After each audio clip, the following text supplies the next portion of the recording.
Hi, I'm Anita. I'm from Pawprints Dog Rescue and I'm the founder, and this is 𝗙𝗍𝗍, and 𝗙𝗍𝗍 is 6 years old and she is a Maltese cross, I think.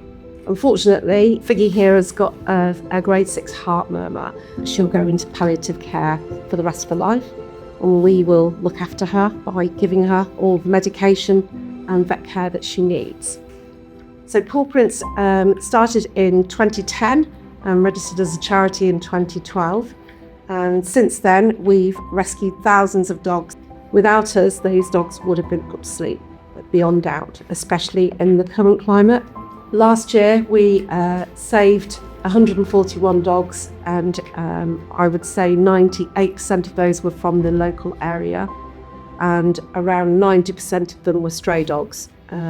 We rarely help with relinquishments now because we're so full and so busy. So I'm here today to say a massive thank you to Häfele for their support, and we are really grateful for you for making us your charity of the year. We look forward to welcoming you back to site again. We've had a few of you in the past year come up and help us with some work. We'd love to see you do that again.